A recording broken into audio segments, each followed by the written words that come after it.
Muy buenas tardes a todos, a todas, a todes. Bienvenidos a la repetición de la sexta clase del ciclo de formación que estamos llevando a cabo junto al Centro Psicosocial Argentino, a la Federación Argentina LGBT y a la Defensoría LGBT de Cava. Hoy tenemos un gran honor en esta clase de poder contar con la presencia de María Rashid y de Flavia Masencio. Recuerden que esta clase es la repetición, pero siempre como estamos presentes, si tienen alguna consulta la pueden mandar vía chat y vamos a estar respondiendo. No se olviden de suscribirse para recibir la notificación de cualquier video que subamos. Pasemos a la charla. Bienvenidos, bienvenidas, bienvenides a todos a la sexta clase del ciclo de... ¿Estoy muteado o no? No, está bien. Por las dudas, pues siempre me manda la macana y ahora que estoy enfermucho es como que puedo mandármelas el doble. Bienvenidos a la sexta clase del ciclo de formación en abordaje de los consumos problemáticos con una mirada más territorial, comunitaria y sobre todo de abordaje de la diversidad sexual y población travesti trans. Estamos llegando desde la Federación Argentina LGBT, junto con el Centro Psicosocial Argentino y la Defensoría LGBT de Cava. Y hoy nos toca una clase más que nos honra con la presencia de dos personas muy queridas a nivel general y dos personas muy queridas a nivel personal, que son Flavia Masencio, que es la presidenta de la Federación Argentina LGBT y presidenta de la Defensoría LGBT de Cava. ¿Cómo está, Flavia? ¿Qué tal? Buenas tardes. ¿Cómo anda Fer y a todos? Buenas tardes a todos. Sí, Gracias por invitarnos. ya son más de 300. No son la cantidad que suele haber normalmente, pero bueno, esto que nos jugó una mala pasada la virtualidad ayer, que andaba mal Zoom, tiene sus consecuencias. Pero el sábado van a ver el resto de las personas. Y también contamos con otra presencia de lujo, que es la secretaria general de la Federación Argentina LGBT y aparte la presidenta del Instituto contra la Discriminación, que depende de la Defensoría del Pueblo, María Rashid. ¿Cómo estás, María? Hola, ¿qué tal? ¿Cómo están? Un gusto estar acá, un placer y muchas gracias por invitarme. La verdad es que sé que están haciendo un trabajo maravilloso con estos cursos y con muchas cosas que está haciendo la Secretaría, así que es un honor ser parte y estar acá. Bueno, muchas gracias. Bueno, para estar en la dinámica, nosotros siempre, para tener un presentismo, porque la gente para tener el certificado final tiene que tener 75% de asistencia, les damos un forms a las personas, pero damos 3 consignas, una al principio, una a la mitad y otra al final, para saber que estuvieron conectadas toda la clase y que tienen todo el contenido. Así que seguramente en la mitad de la clase, más o menos cerca de las 19, 19:10, les esté interrumpiendo un poquito la disertación para dar la segunda consigna. Y bueno, que todos, todas y todos sepan que la primera consigna es Carlos, en honor a Carlos Jauregui, ya que hoy vamos a ver historia de la comunidad LGBT, conquistas logradas y desafíos pendientes. Y bueno, les cedo la palabra a María y a Flavia para que comiencen con esta hermosa clase. Bueno, vamos a empezar compartiendo el PowerPoint de la presentación. Bien. A ver si lo hacemos bien. Tengo tantas cosas abiertas en el escritorio. Acá está.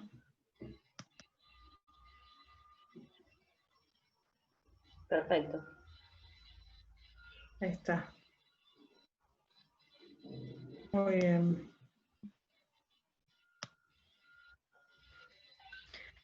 Bueno, entonces la idea es contarles un poco del movimiento LGBT en Argentina. Por supuesto, es una historia recortada porque, primero, por una cuestión de tiempo, estaríamos muchas horas para contarla completa. Y segundo, porque siempre hay una mirada en particular desde la que una persona o una organización, en este caso, puede hablar, que es desde la mirada de la experiencia propia. Así que un poco desde esa mirada recortada, compartirles una parte de esta gran historia del movimiento LGBT, de los logros y de las materias pendientes también, por supuesto, ¿no? Bueno, vamos a empezar por uno de los principios posibles, que es la primera organización. La primera organización de la que tenemos registro en Argentina y en América Latina es Nuestro Mundo. Nuestro Mundo es una organización que surge en Avellaneda, provincia de Buenos Aires, y como les decía, es la primera organización de la que se tiene registro en nuestro país y en América Latina también. Hay un registro de un boletín que sale en noviembre de 1967, y que justamente porque tiene fecha 1 de noviembre de 1967, es que las marchas del orgullo en Argentina, en la ciudad de Buenos Aires, pero también en muchas provincias del país, se hacen en noviembre. Un poco para traer a la realidad nacional y local la historia de las marchas del orgullo, ¿no? Las marchas del orgullo surgen 2 años después del 67, en 1969, a partir de una razzia en un bar de Nueva York que se llamaba Stonewall, en donde la policía intenta entrar a este bar y la gente que estaba en el bar se resiste. Por primera vez, ese registro que tenemos al menos, la gente del bar que asiduamente recibía estas razzias que se hacían muy frecuentemente en los lugares de encuentro de nuestra comunidad, decide por primera vez resistirte y no permitirle a la policía el ingreso al bar.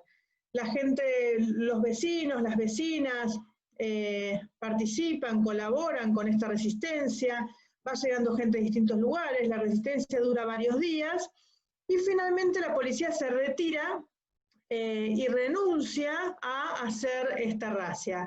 La gente sale del bar y con la gente que estaba afuera colaborando y contribuyendo a esta resistencia, hacen una primera marcha por las calles de Nueva York, y esa va a ser la primera marcha del orgullo en el mundo.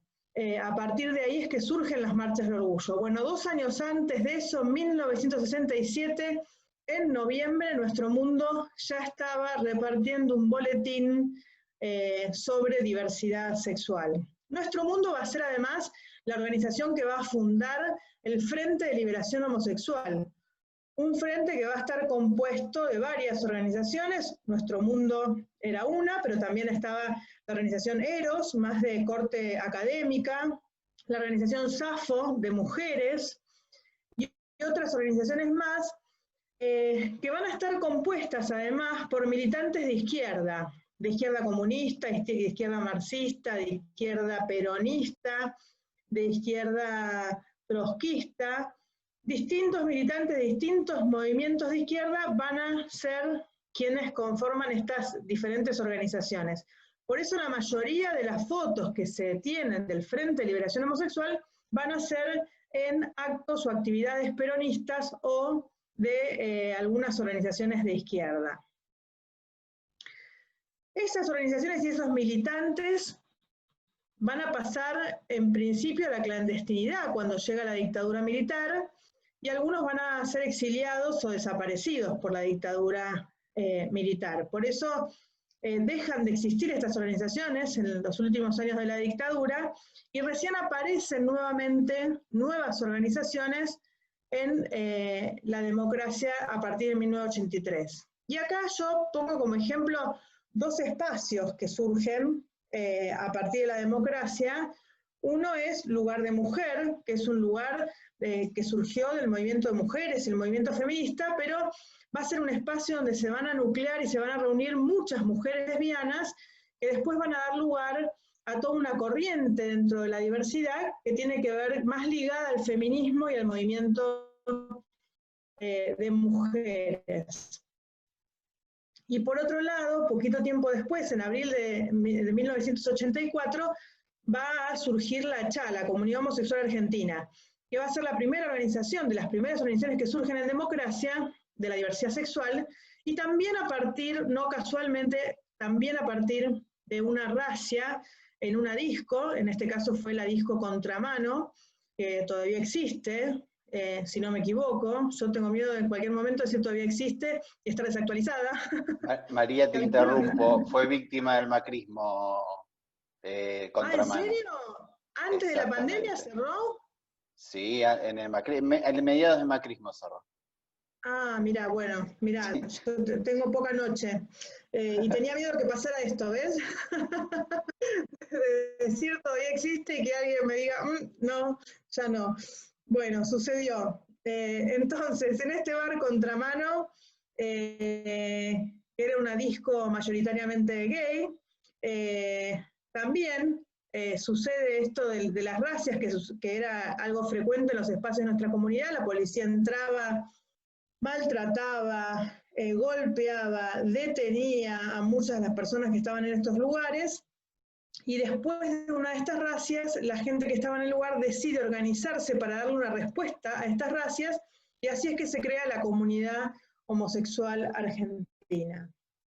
Entonces, para repasar un poco lo que pasaba en esa época, en los 80, pero que siguió pasando hasta fines de los 90, había racias en los espacios de encuentro de nuestra comunidad, había una constante persecución y hostigamiento policial, torturas y asesinatos, y había discriminación en todos los ámbitos, en el ámbito familiar, en el educativo, en el laboral, en el de salud, falta de acceso a prácticamente todos los derechos, ¿no? Esto pasaba con la comunidad LGBT en general, y por supuesto siempre era más grave en el caso de las personas trans. A partir de esa realidad, ¿cuáles eran los ejes principales de trabajo de las organizaciones de diversidad sexual durante los 80 y los 90?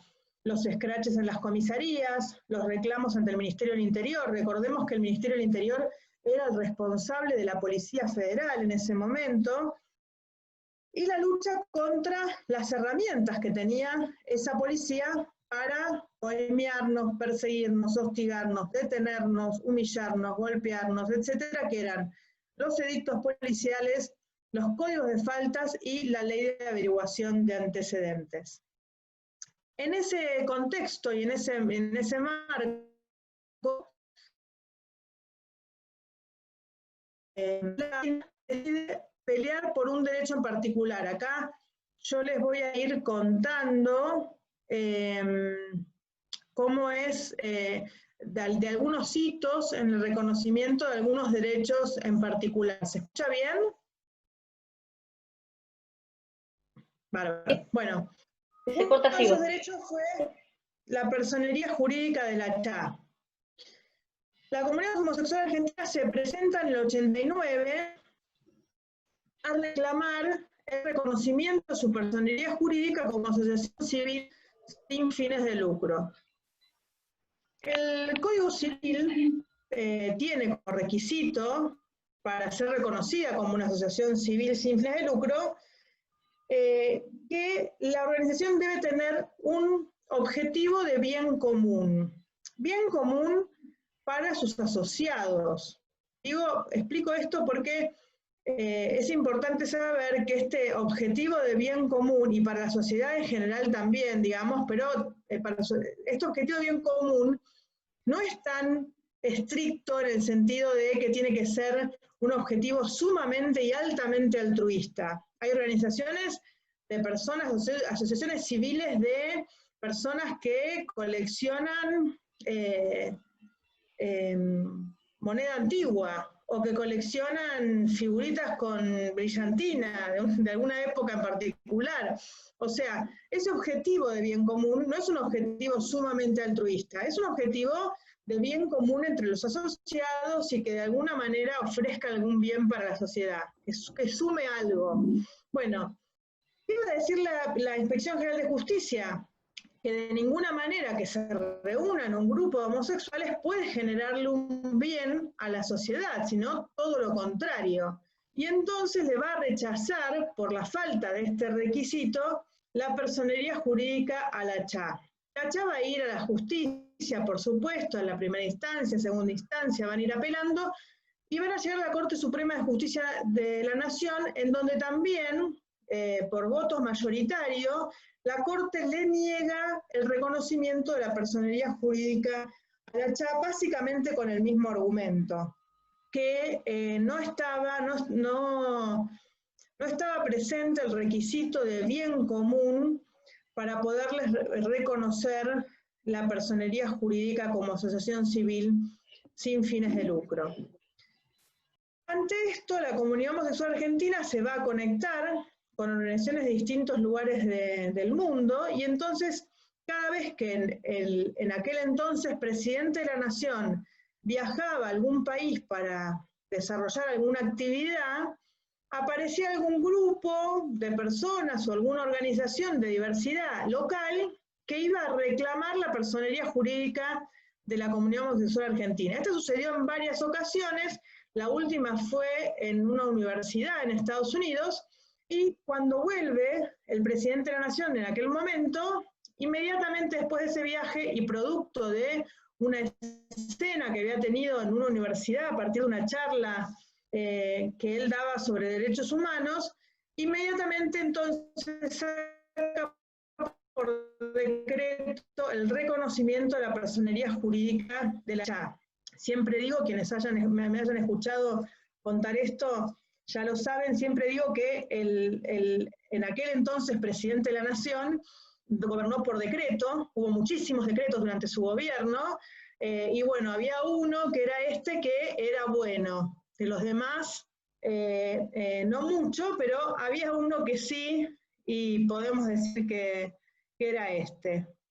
Otro avance importante durante los 90 también fue la derogación de los edictos policiales en la ciudad de Buenos Aires. Esto tuvo una repercusión, más allá de que era solamente la ciudad de Buenos Aires, tuvo una repercusión nacional y generó debates respecto de los códigos de falta de contravencionales.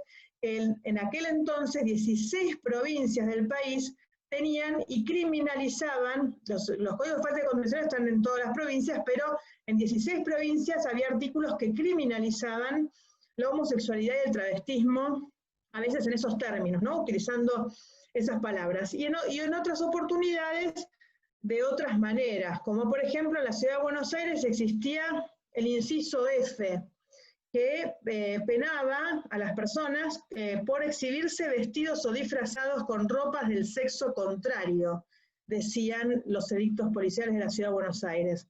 O el inciso H, incitar u ofrecerse públicamente al acto carnal sin distinción de sexos. Vaya a saber lo que era eso, ¿no? Una miradita, un gesto.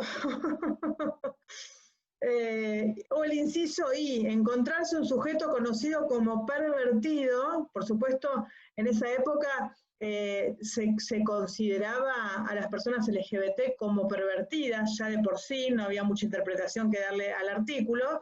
Por encontrarse entonces una persona conocida como pervertida o una persona LGBT en la interpretación de la época, en compañía de un menor de 18 años, ¿no? Llevabas a tu sobrino, tu hijo, tu hija, algún familiar a la escuela, lo ibas a buscar o la ibas a buscar, y podías entonces estar tipificando esta contravención, este edicto en la ciudad de Buenos Aires.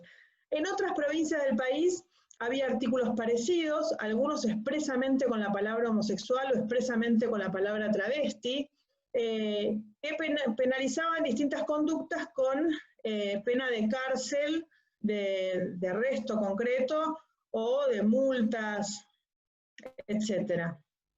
Acá tenemos un video un poco de lo que pasaba en aquel momento. Hicieron unos estudiantes de Salta, y es interesante porque en realidad estos artículos criminalizaban expresamente la homosexualidad o el travestismo con estas palabras, ¿no?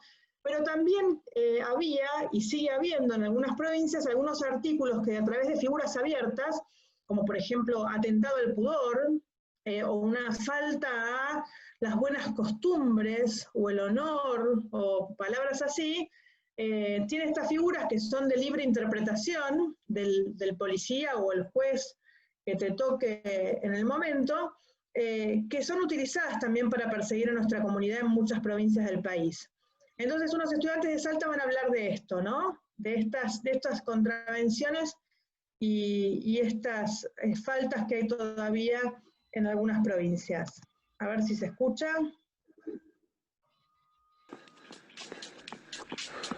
Sí, se escucha. Buenísimo.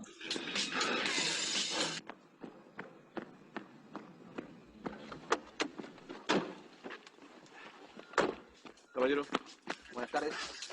buenas tardes. ¿Qué tal? Documento, por favor. No tengo. ¿Por qué? Bueno, si no tiene documento nos va a tener que acompañar a la seccional. ¿Por qué? ¿Que estoy haciendo algo malo? La calle no es lugar para que usted ande así. Menos en esta zona ni en este ¿Por horario. qué estoy violando una ley por correr? No se haga gracioso, señor. ¿Por los documentos o nos acompaña? Los documentos no los tengo. Además, si no me explican por qué me quieren detener, No no... puede andar así no los voy- exhibiéndose y provocando. Yo no estoy provocando a nadie. Está violando una contravención, señor. Su actitud se puede interpretar como ofrecimiento de sexo en la vía pública.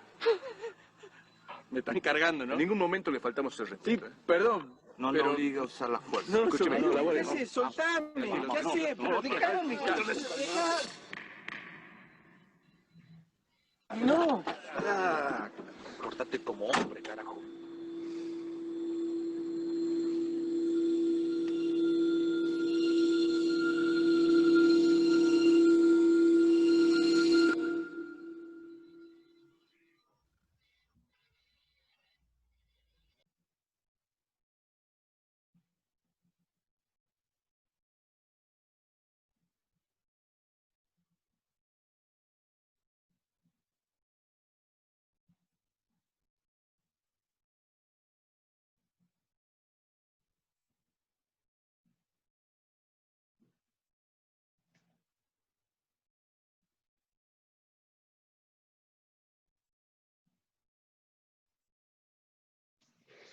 Bueno, en base justamente a estas contravenciones y estos edictos y estas faltas que hay en muchas provincias y a la criminalización expresa en ese momento en 16 distritos del país, se cometieron un montón de atropellos y vulneración de derechos humanos.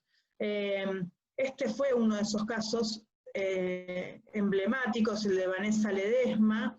Fue tomado por organizaciones internacionales.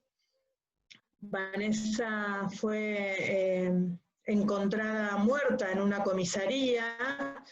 Su acta de fallecimiento, decía que había muerto por causas naturales. Pueden ver cómo tenía el rostro de los golpes que recibió Vanessa dentro de la comisaría, y además tenía un surco de casi 1 centímetro en sus muñecas, producto de la fuerza que hizo para tratar de zafar de las torturas a las que fue sometida en la comisaría de Córdoba.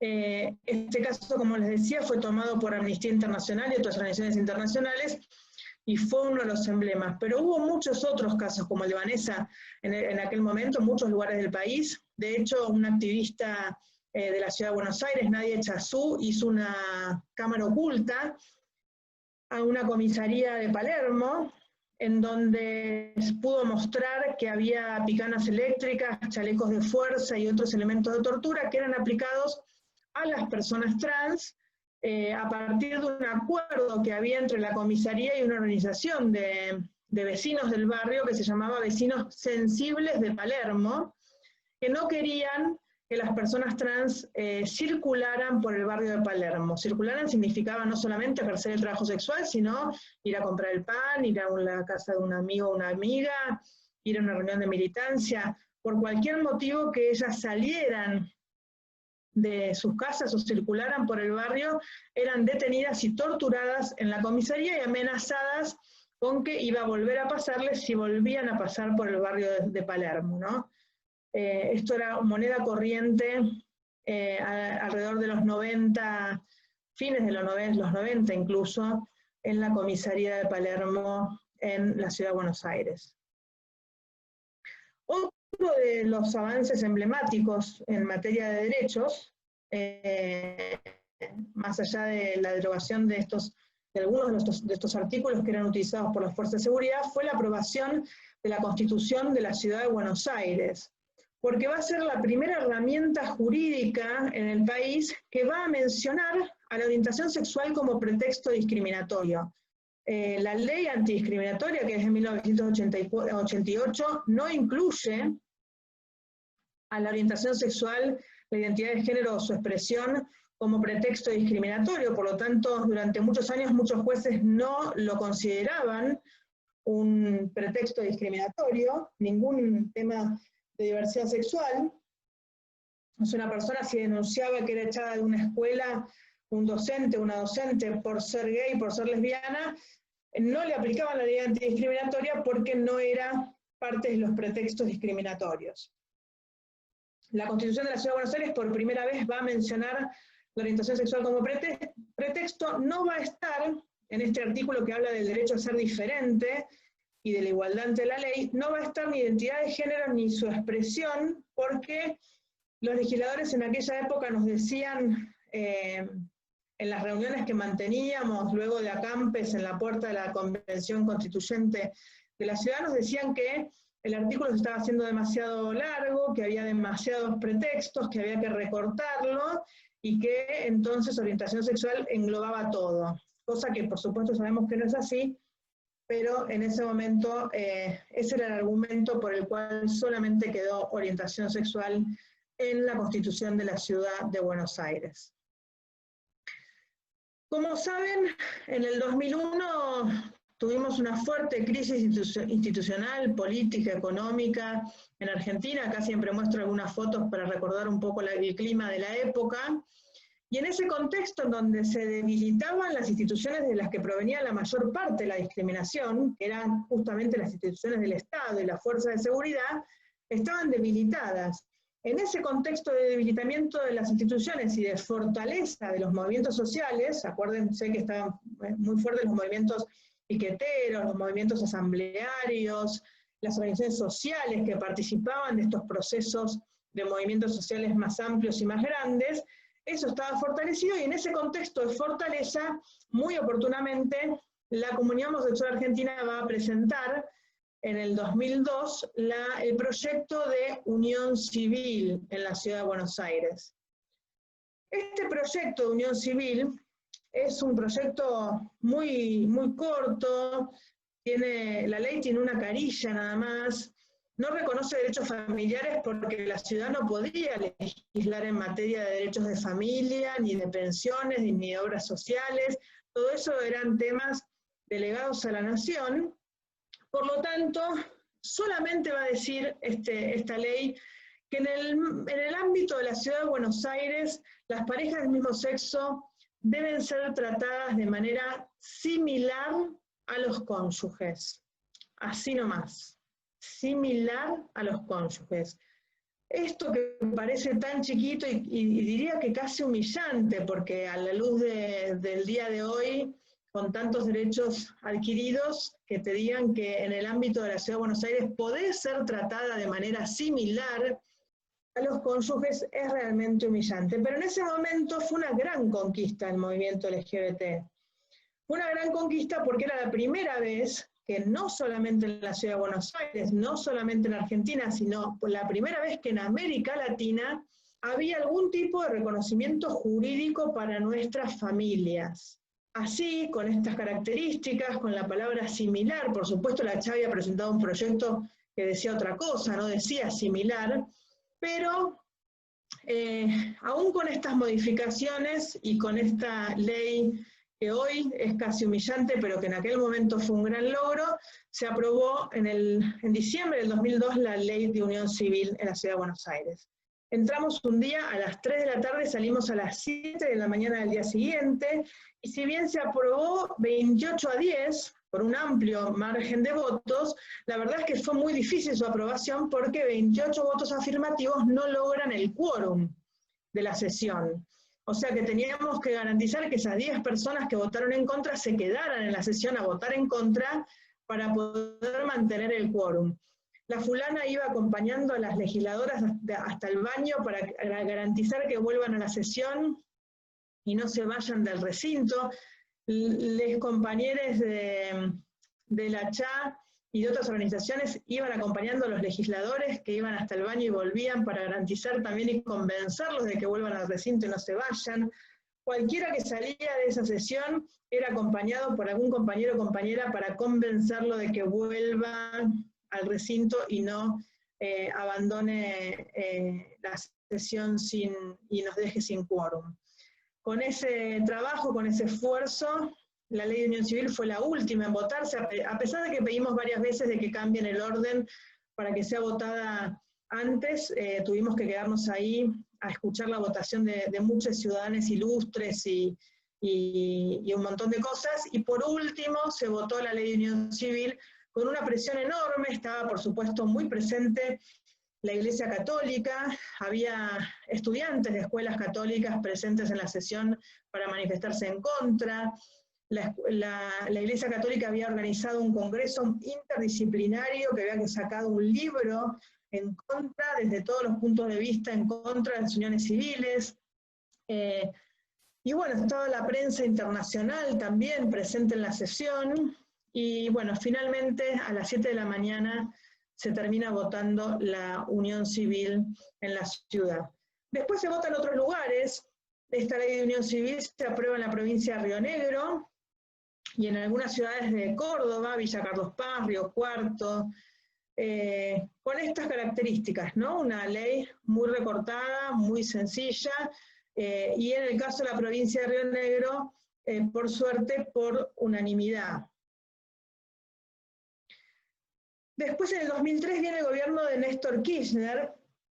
Néstor Kirchner va a ser el primer presidente, por eso es importante destacarlo, que durante su campaña va a expresarse públicamente a favor del matrimonio igualitario y la adopción.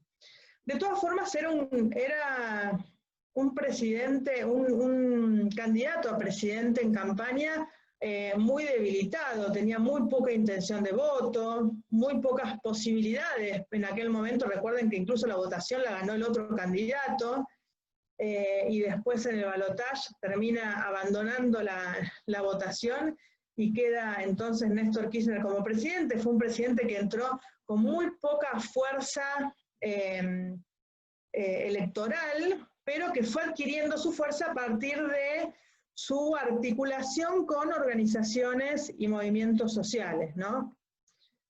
Una de las primeras medidas que tomó el expresidente Néstor Kirchner y que pidió a sus diputados y diputadas y que convocó a los diputados y diputadas de todos los sectores es a derogar las leyes de impunidad.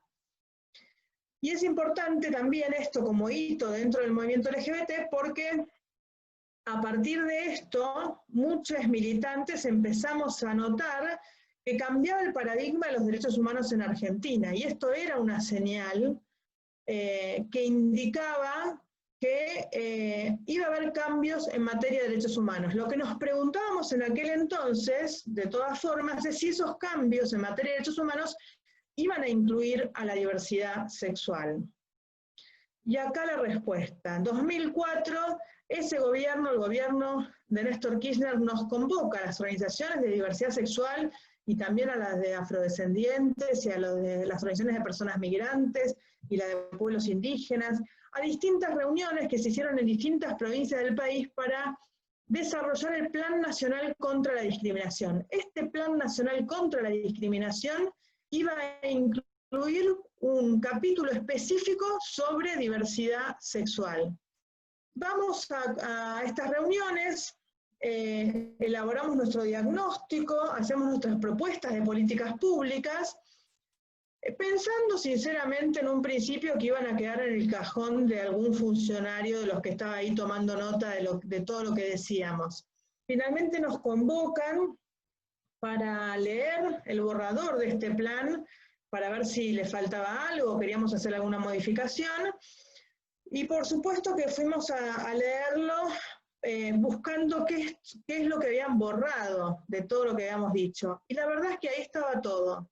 Todas las reivindicaciones que habíamos expresado sobre la mesa de aquellas reuniones para la elaboración del Plan Nacional contra la Discriminación eran parte del Plan Nacional contra la Discriminación. El diagnóstico, convocaron a un compañero que después va incluso a participar de la fundación de la Federación Argentina LGBT, Flavio Rapizardi, a elaborar el diagnóstico de la diversidad sexual para este plan, y expusieron todo lo que las organizaciones habíamos dicho en materia de política pública.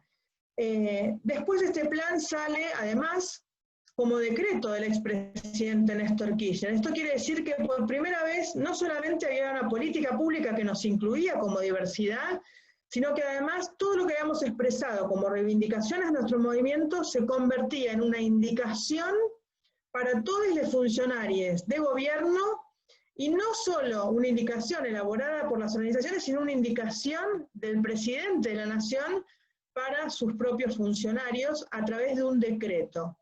Esto, imagínense, fue una herramienta impresionante para trabajar todo lo que teníamos que trabajar en materia de derechos por la diversidad en Argentina. Pero va a haber un derecho que no va a estar en este plan, y eso es el derecho al matrimonio igualitario. Y no va a estar en este plan porque en el 2004 solo 2 países del mundo van a tener el reconocimiento del matrimonio igualitario. Estos países van a ser Holanda y Bélgica, 2 países culturalmente muy distintos a la Argentina, sin la presencia de la Iglesia Católica,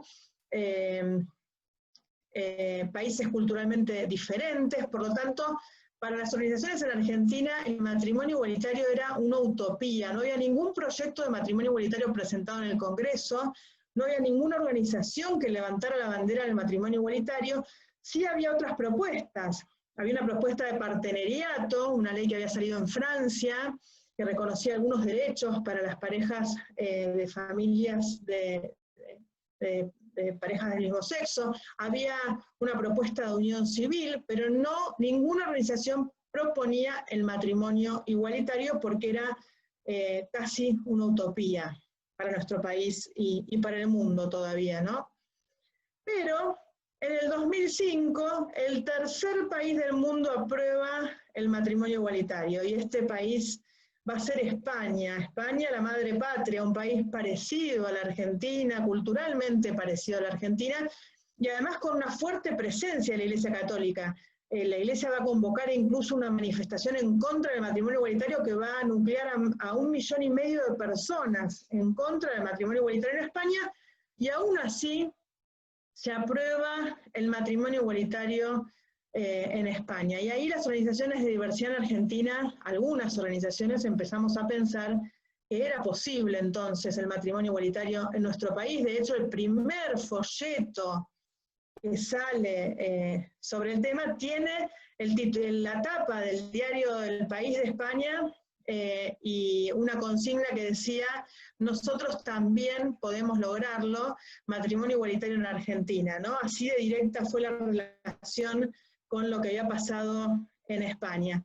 Y estas organizaciones que empezamos a pensar que el matrimonio igualitario era posible en Argentina, con este nuevo contexto y este nuevo paradigma de los derechos humanos en nuestro país, a partir del gobierno de Néstor Kirchner, y con un nuevo contexto internacional, ya no era solamente Holanda y Bélgica, sino también España, la que tenía aprobado el matrimonio igualitario. En ese nuevo contexto nacional e internacional es que se funda la Federación Argentina LGBT. Y se va a fundar con 5 objetivos en aquel momento. Después se sumaron muchos más, por supuesto, pero en aquel momento estaba como objetivo. Holanda y Bélgica habían tenido que renunciar al derecho a la adopción para poder aprobar el matrimonio igualitario. Después, por supuesto, esto se modificó, pero nosotros decíamos de entrada, matrimonio igualitario con adopción, no íbamos a renunciar a la adopción para aprobar el matrimonio igualitario. Ley de identidad de género, nueva ley antidiscriminatoria, que esa todavía la tenemos pendiente, la inclusión de la diversidad en la educación sexual integral y la derogación de todos los artículos que criminalizaran la homosexualidad y el travestismo, en esos términos, en los códigos de falta y contravencionales. Nos falta entonces la ley antidiscriminatoria y mejorar la implementación de la educación sexual integral. En este caso ya nos proponemos incluso desbinarizada en todas las escuelas del país. 2005 presentamos los primeros proyectos. Con el diputado Dipolina del Partido Socialista presentamos el primer proyecto de matrimonio igualitario en Argentina. Fue con un diputado socialista porque era el socialismo el que lo había impulsado en España, por lo tanto fue el Partido Socialista el que propuso acá presentar el primer proyecto en la Cámara de Diputados. Ese primer proyecto fue representado después por la diputada Silvia Asburger del Partido Socialista. La senadora Vilma Ibarra, que era del Frente para la Victoria, presentó en el Senado también el primer proyecto por matrimonio igualitario. También pudimos presentarlo desde el INADI y también junto con la diputada Juliana Di Tulio nuevamente en la Cámara de Diputados de la Nación, y el último proyecto fue presentado unos meses antes de aprobarse la ley de matrimonio igualitario por la diputada Diana Conti. 2 años después presentamos el proyecto de ley de identidad de género, un proyecto más complejo de elaborar, porque los proyectos aprobados en distintos países del mundo tenían algunas complejidades, entonces fue un proyecto que nos llevó más tiempo elaborarlo, pero finalmente lo presentamos en el 2007 con Silvia Asburger, también del Partido Socialista. En España el Partido Socialista había avanzado con la aprobación de la ley de identidad de género en España, así que nuevamente el Partido Socialista propuso presentar el primer proyecto acá. Después lo presentamos junto con el INADI, junto con la diputada Juliana Di Tulio del Frente Pro Victoria, y también unos meses antes de aprobarse la ley lo presentó la diputada Diana Conti. En el 2007 presentamos el primer amparo por el derecho constitucional al matrimonio igualitario, y acá ya la dejo a Flavia para que siga un poquito con estas presentaciones. Ella fue quien coordinó el equipo jurídico de muchos de los amparos que se presentaron por distintas leyes en la Federación Argentina LGBT.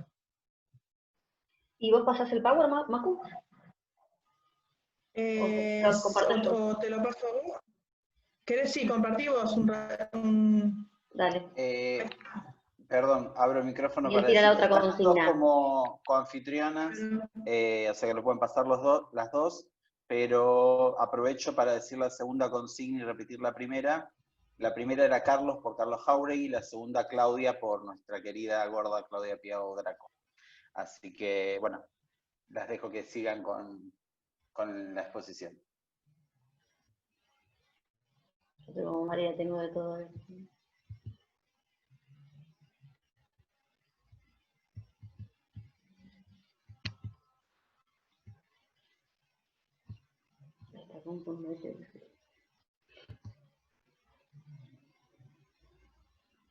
Ya vamos, un segundo.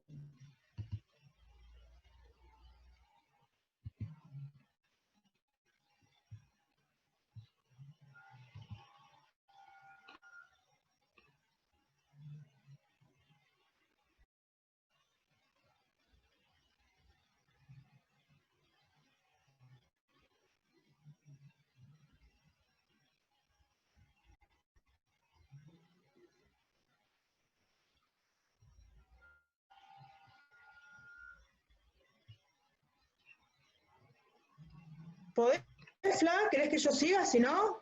Ahora que tarda un montón en abrir, pero ya abrió. Ah, bien. Por esto estoy reclamando la compu. Está fallada esta compu. Ya va a llegar, ya va a llegar.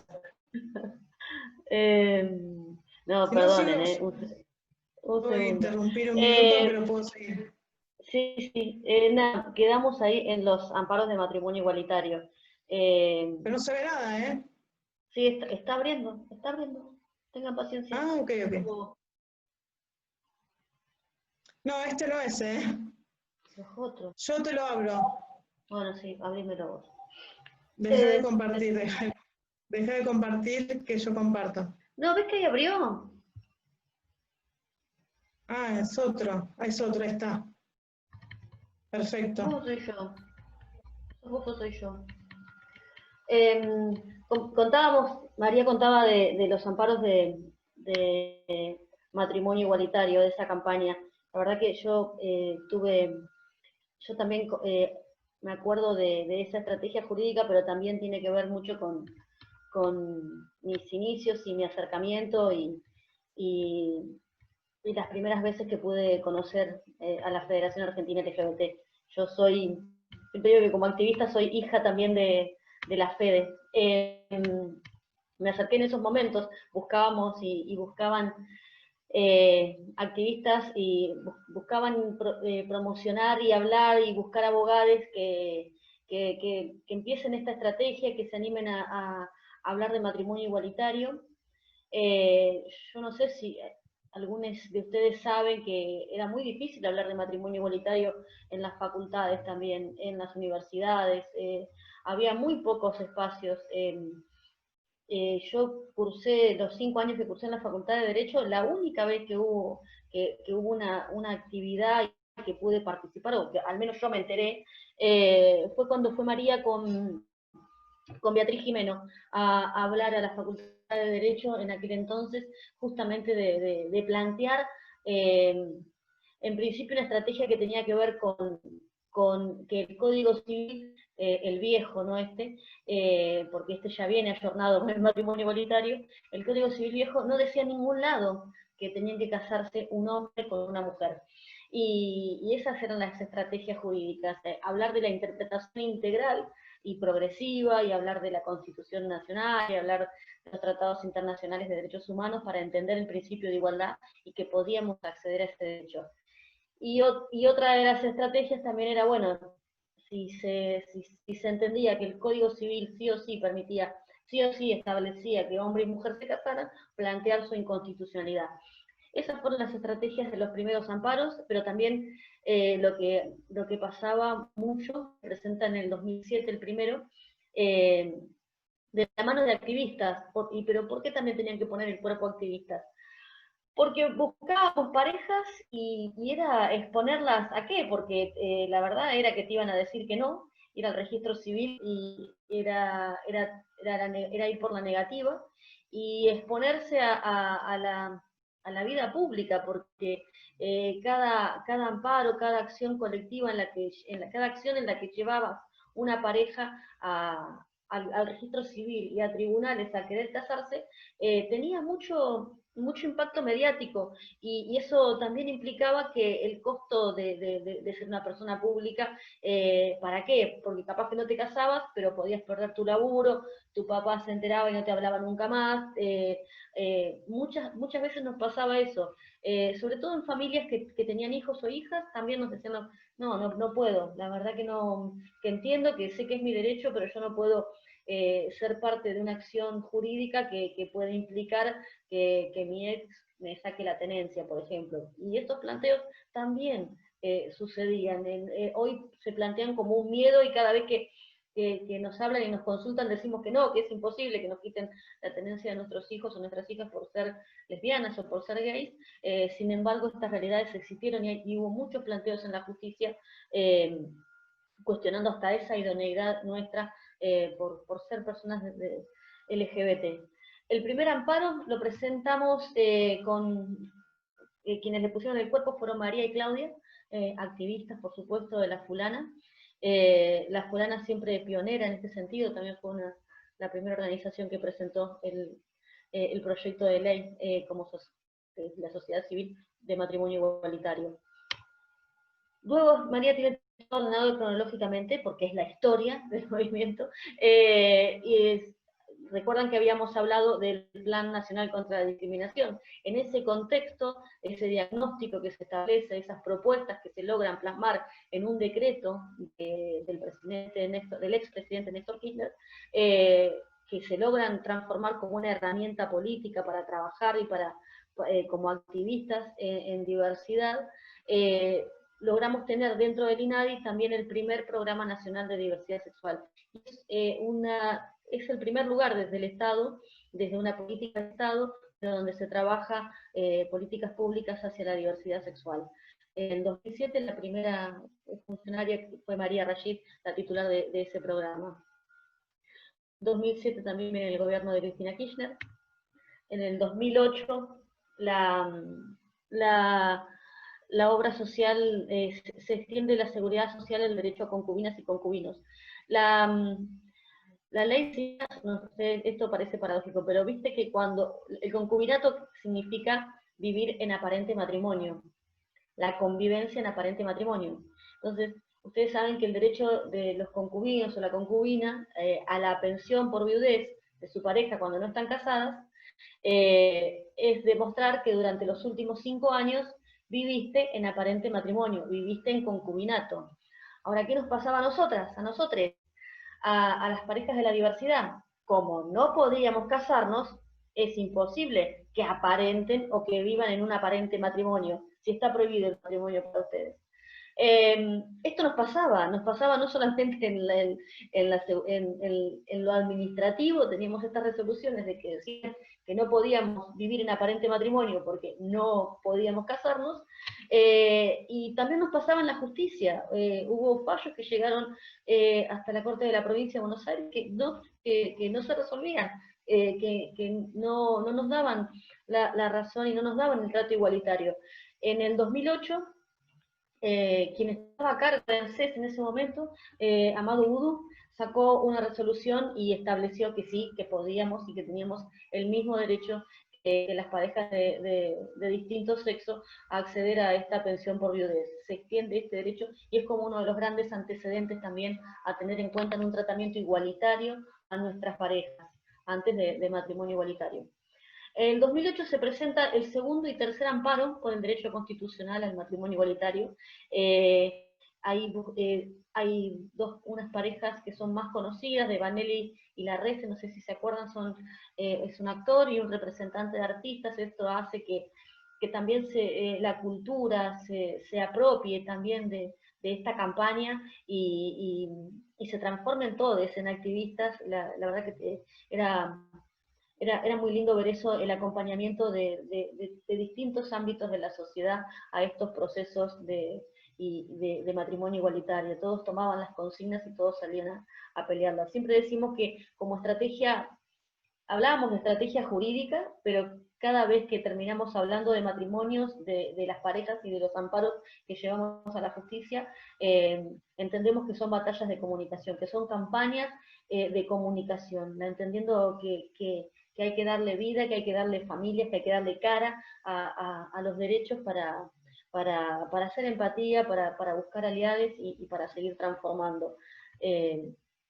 El cuarto amparo se presenta fuera de la ciudad de Buenos Aires, se presenta en Santa Fe, también entendiendo que queríamos, siempre la federación piensa en cuestiones federales y en ampliar y salir de la provincia, de la ciudad. También tenía que ver con una estrategia de una de las senadoras que decía que el matrimonio igualitario era un problema de la ciudad, era un problema de la ciudad de Buenos Aires. Solamente acá en la ciudad de Buenos Aires nos queríamos casar, que no importaba en el resto del país. Y esa senadora que después salió a pedir audiencias públicas en todas las provincias.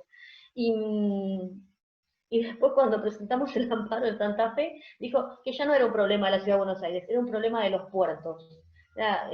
Son las cosas que escuchamos en aquel entonces.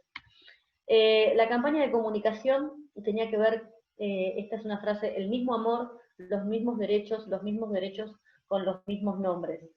Entender esto también era estratégico, entender esto también tenía que ver con el valor simbólico de tener los mismos derechos con los mismos nombres.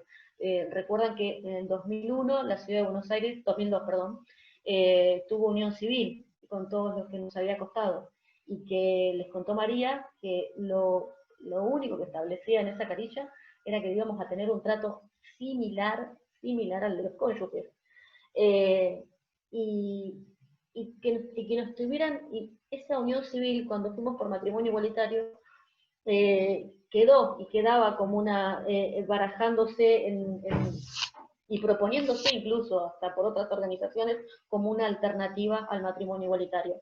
Y decíamos, no, tienen que ser los mismos derechos con los mismos nombres, porque necesitamos los mismos nombres, porque si no, no se establece un pie de igualdad, si no el Estado no reconoce un trato igualitario, y el mensaje tiene que ser desde el Estado para entendernos en un reconocimiento igualitario. Yo no tengo que tener un nombre al mismo acto de casarme con la persona que amo, no tiene que merecer un nombre distinto porque es una pareja igualitaria.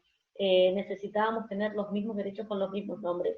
Ese es el valor simbólico que peleábamos, y muchas veces nos pasa que nos preguntan qué significa matrimonio igualitario, y a veces se habla del amor, y a veces se habla de la familia, y está buenísimo, pero a veces nos resumimos en esto, en la palabra igualdad, porque fue la primera vez que el Estado reconocía en un estado de igualdad y nos reconocía como iguales frente a la ley, el mismo nombre y los mismos derechos.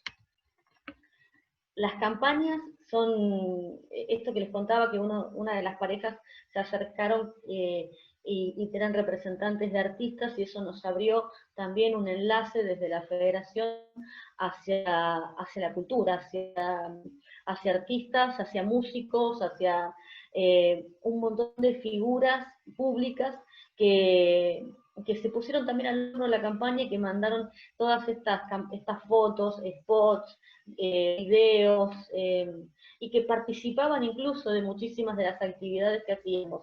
Se acercaban siempre a acompañar, y esto generaba, también ayudaba a esto de que hablamos siempre del mensaje social, de proponer este cambio cultural y esta batalla de transformación de sentidos que se tenía que estar ganando.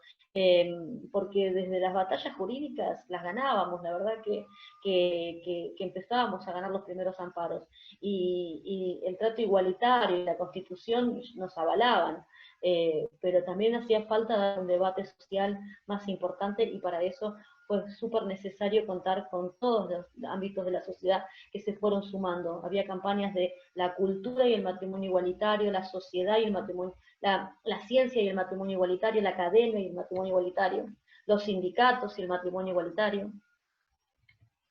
Acá hay un spot, lo voy a pasar, esperen un segundo, ¿cómo hago para pasar esto?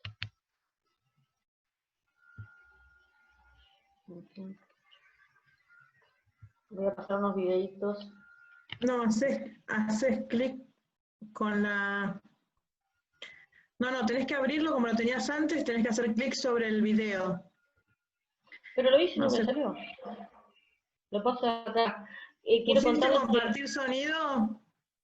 Igual si lo hace desde afuera a veces es mejor porque se tilda a veces desde el PowerPoint. Ok, bueno, intentemos. No sé si es eso que me dijo María.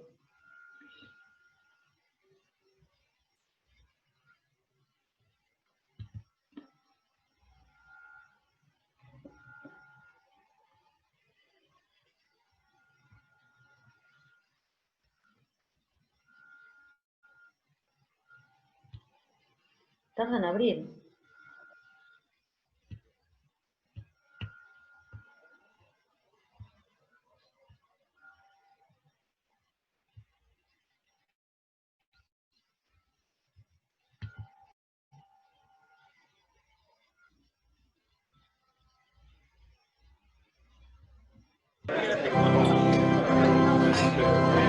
¿Están viendo? Todos podemos alguna vez querer casarnos. Pero no todos podemos concretar nuestros deseos. Yo veo un conito naranja. Yo también. Veo lo mismo. ¿Pero por qué? Ahí está. Todos podemos alguna vez querer casarnos. Pero no todos podemos concretar nuestros deseos.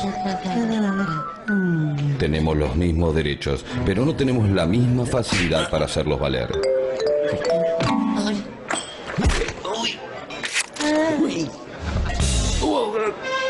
El amor que cada uno de nosotros puede sentir por otro ya merece una ley que nos trate a todos por igual.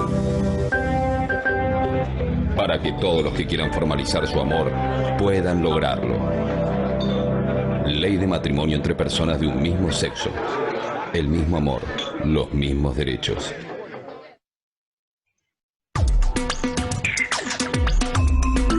Eran unos spots que se elaboraron desde el INADI.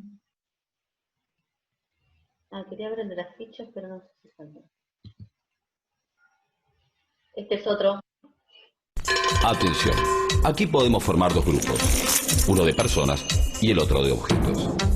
Si tuviéramos que armar un grupo de los que tienen capacidad de amar y otro de los que no, también quedarían así. Los objetos no pueden dar amor, las personas sí. Ahora, si tuviéramos que dividirlos según los que pueden tener la idea de contraer matrimonio o no, también quedarían así. Las personas pueden querer casarse, a los objetos no se les ocurre. Ahora, si los tuviéramos que dividir entre los que pueden casarse o no según su elección sexual, los grupos quedarían así. Es decir, que un sifón comparte el mismo grupo que una persona que ama a otra de su mismo sexo. Resumiendo, al sifón no se le ocurre casarse y a este grupo de personas la ley no se los permite. La idea es entonces que ninguna persona se quede con las mismas posibilidades que un sifón frente al matrimonio. Ley de matrimonio entre personas de un mismo sexo. El mismo amor, los mismos derechos.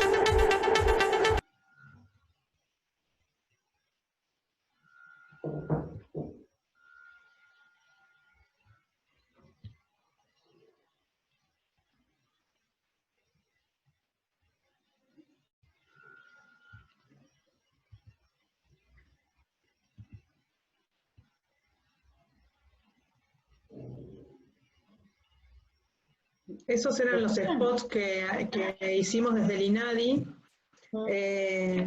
para contribuir a la campaña de matrimonio igualitario. Hubo algunos más, pero bueno, esos son un poco un ejemplo de algunas de esos spots que se hicieron para explicar de manera sencilla, en definitiva, qué es lo que estaba planteando, ¿no? Que es la idea de la igualdad, principalmente.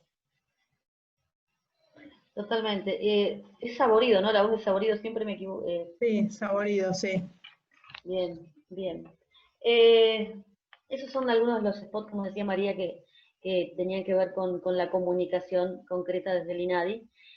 2009 comienza el debate en las comisiones con estos proyectos de matrimonio igualitario que les había mencionado María. El primer matrimonio igualitario, el primer amparo que salió con una sentencia favorable y que se pudo concretar el primer matrimonio igualitario en Argentina fue el de Alex y José María, pero con una particularidad, porque el amparo salió favorable acá en la ciudad de Buenos Aires, se dictó el fallo fue de la jueza Gabriela Seijas. Sin embargo, ellos habían elegido como fecha, son activistas por la lucha contra el VIH, y el 1 de diciembre habían elegido como fecha para casarse. Todo el mundo sabía y se había promocionado ese día, y estábamos todos en el registro civil, y llega una orden judicial de que se suspende el juicio. Una asociación de abogados católicos había interpuesto un recurso, decía que el fallo de Gabriela Seijas iba contra el orden público, contra un montón de cuestiones morales, pero una jueza le dio la razón y dictó una medida cautelar para que no se celebre, para que no se lleve adelante ese día ese matrimonio.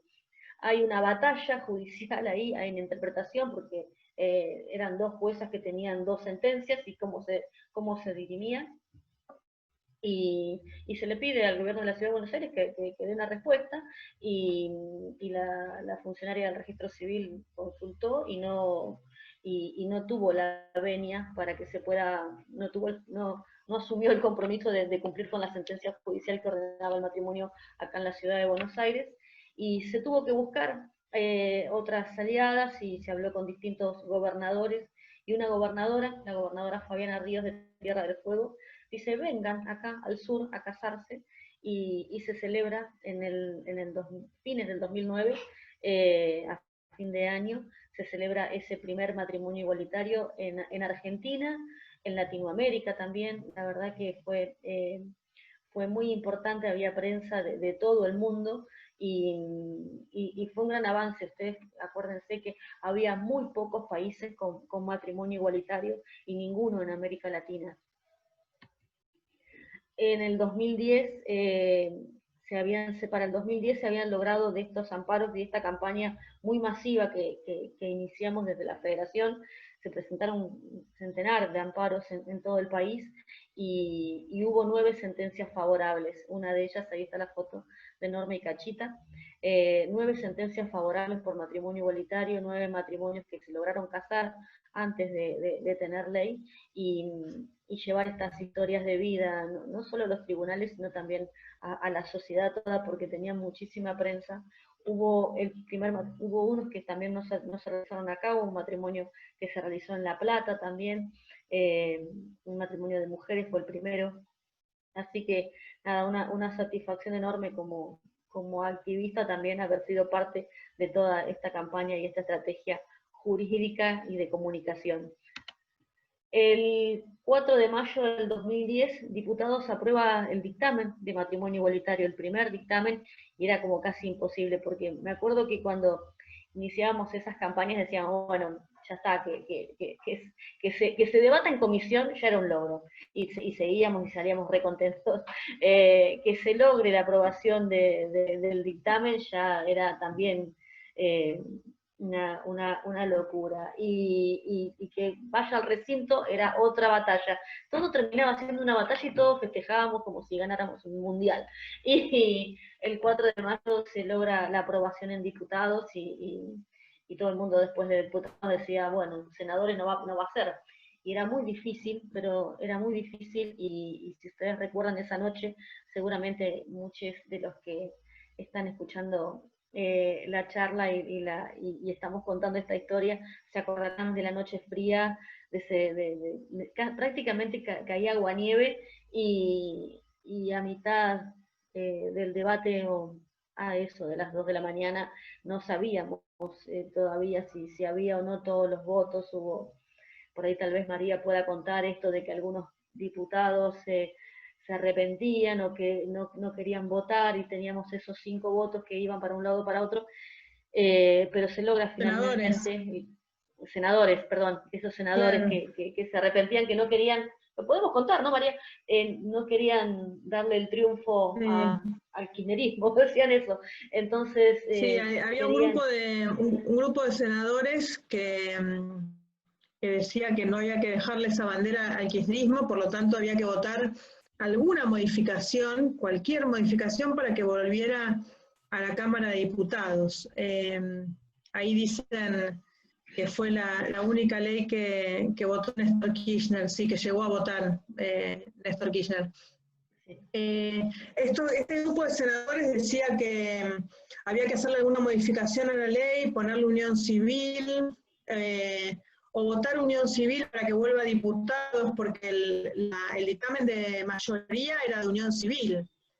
Claro. Una unión civil que había redactado la Iglesia Católica, prácticamente, con Nere Alonso a la cabeza, una ley de unión civil tremendamente discriminatoria. Era el dictamen de mayoría, y nosotros estábamos impulsando el dictamen de minoría. Imagínense lo difícil que fue llegar a esta instancia, ¿no? Pensábamos, como dijo Fla, que cada instancia podía ser la última. Yo me imaginaba con el dictamen de diputados recuadrado en la Federación durante muchos años antes de lograr la aprobación de la ley, y finalmente fuimos ganando cada batalla hasta llegar al final, esa noche del 14 de julio, que, como dice Flavia, a las 2 de la mañana todavía nos decían que había 6 senadores que querían cambiar su voto, y eso hacía que perdiéramos la votación, ¿no? Nos proponían modificaciones, y el riesgo era que si no aceptábamos las modificaciones se cayera el debate, y eso implicara que no se iba a poder volver a tratar el proyecto durante un tiempo, ¿no? Y bueno, era un riesgo muy alto, pero siempre los militantes de la Federación, en las veces que analizamos la posibilidad de que eso pasara, ¿no? Que nos propusieran algo de mínima último momento, o incluso yo cuando lo propusieron me crucé en el Congreso, lo dije en el escenario, y todo el mundo gritó igualdad, igualdad, igualdad. No había negociación posible, todos queríamos el acceso a la igualdad. Así que bueno, se votó a las 4 de la mañana, se aprobó. En realidad la sesión del 14 de julio, por eso dice el PowerPoint, dice 14 de julio, pero en realidad fue en la madrugada del 15 de julio, ¿no? Y por eso en algunos, como en la ciudad de Buenos Aires, 15 de julio fue declarado el Día de la Igualdad. Sí. Así que, sí, la verdad es que fue un gran logro de acceso a la igualdad para muchas familias, ¿no?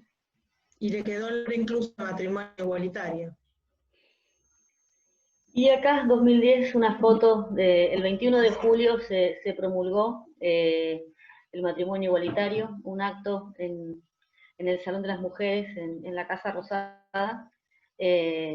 Era increíble entrar, era increíble que se promulgara ahí la legislación, que nos invitaran, que invitaran a todos los activistas por esta legislación, por esta ley, pero que nada más y nada menos que recibiera una presidenta de la Nación, que pudiéramos acercar un presente, esto de la federación y de estar siempre acompañando, me gusta esto de las identidades, de que estaba Esteban, María y Pía.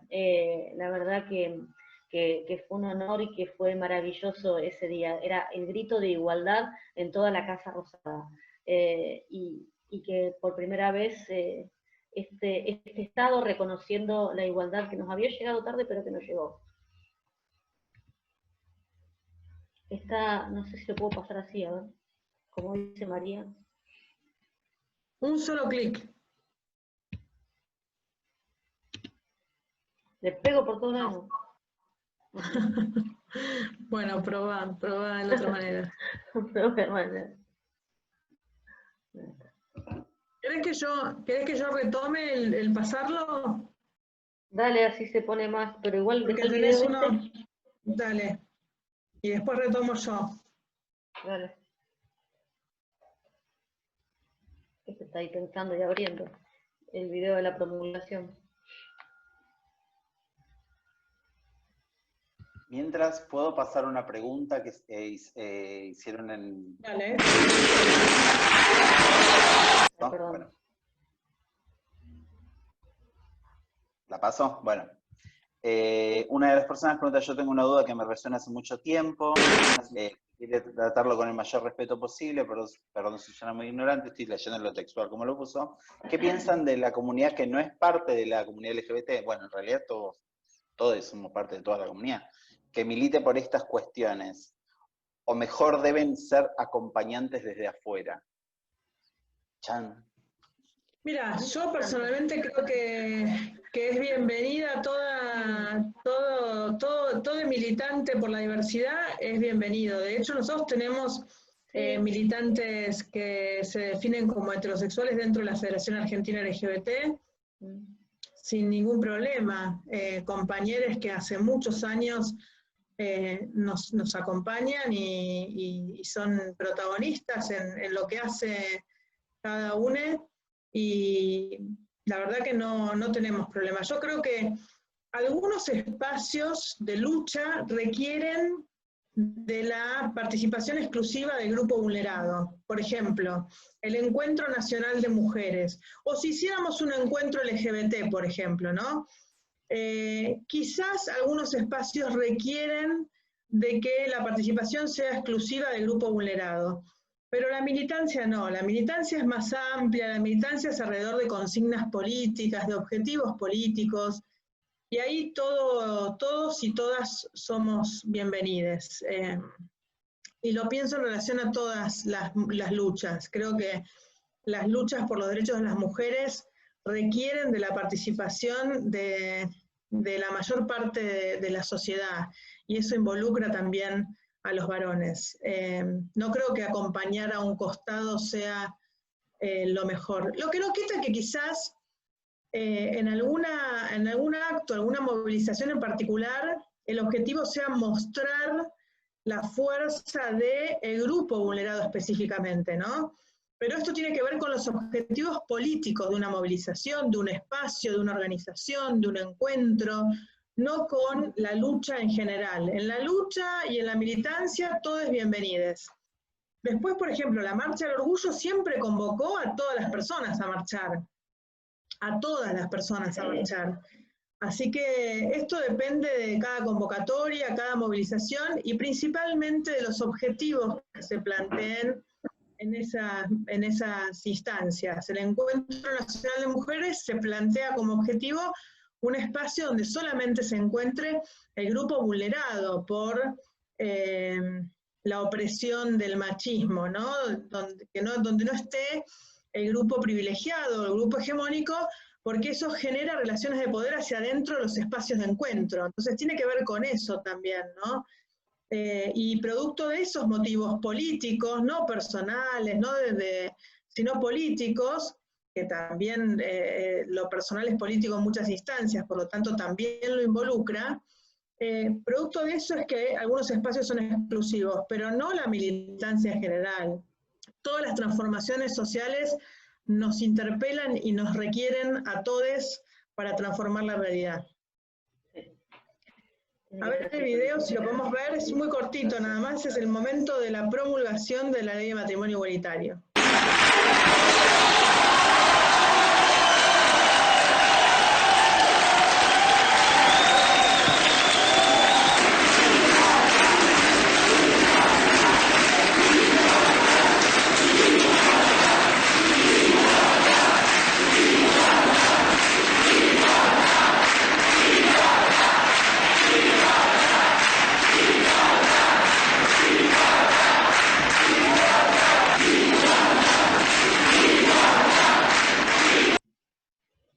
Cortito.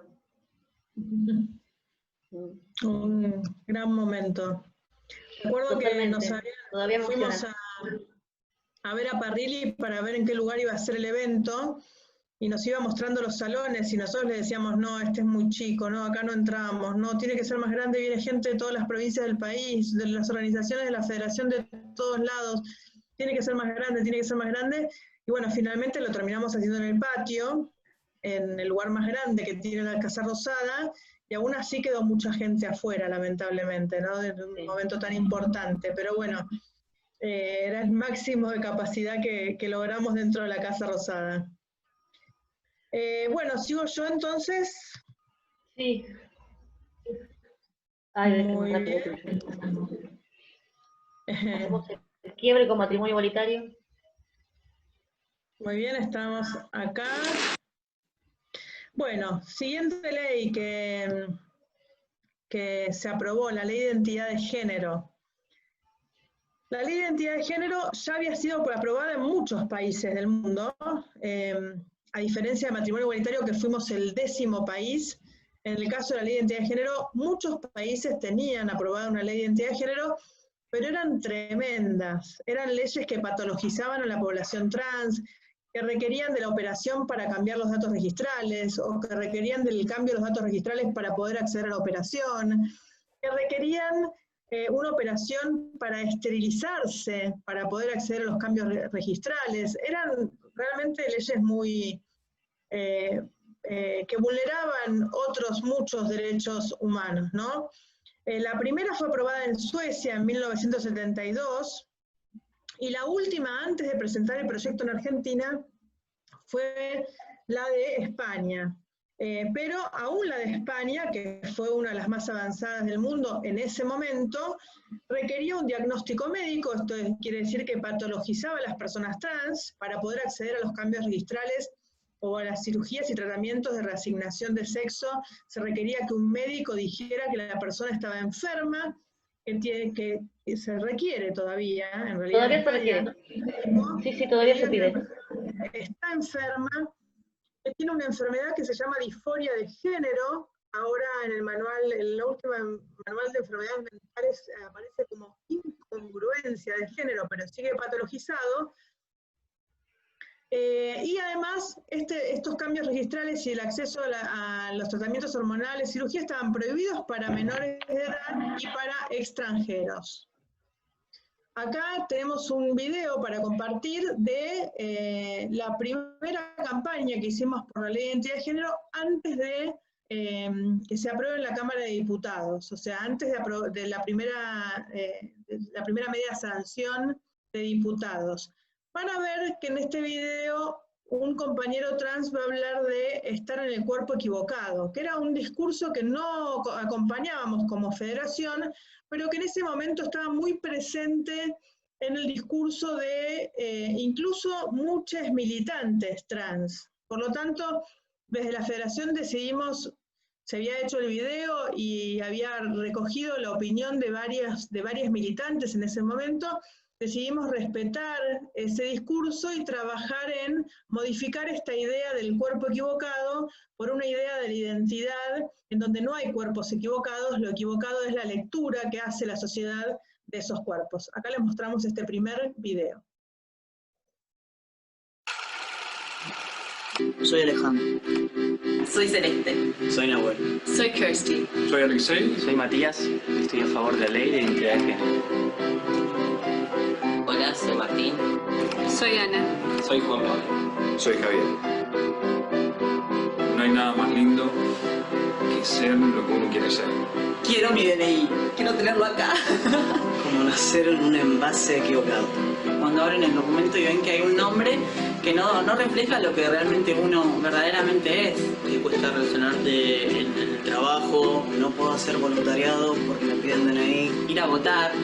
Uno no quiere sacar el DNI con un nombre que no te representa. Una profesora de la secundaria que me llama la atención y me dice: Iglesias, ¿usted qué es lo que quiere demostrar vistiéndose así? Porque yo iba vestido de hombre. Me quedé callado. Derecho a la atención sanitaria integral para todas las personas trans. Abrirte a escuchar a la persona que está sintiendo algo distinto a lo que está impuesto, a lo que se vino dando, a lo que te enseñaron en la escuela, cómo eran las cosas, de tus viejos.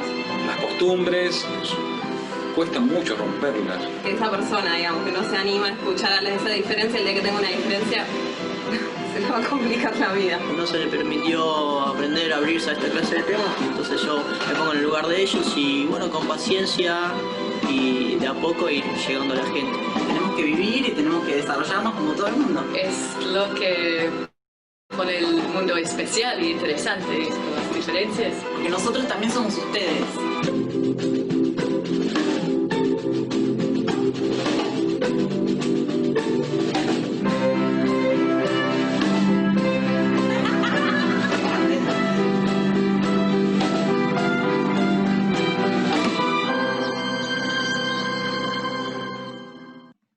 Muy bien, y el siguiente, spot que hicimos por la ley de identidad de género también, ya fue después de la primera sanción. Se había aprobado en diputados, queríamos que se apruebe en el Senado, e hicimos este nuevo spot. En este spot va a estar Claudia Pía Baudraco, que lamentablemente al día siguiente de grabar este spot va a fallecer sin llegar a ver votada la ley de identidad de género. Una de las grandes, una de las mayores impulsoras de la ley de identidad de género es Claudia Pía Baudraco, que es quien aparece en este video convocando al Senado a votar la ley, y bueno, fue uno de sus últimos actos de militancia.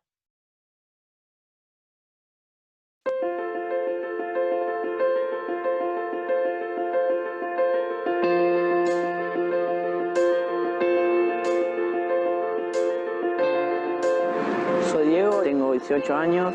Soy Claudia Pía Baudraco.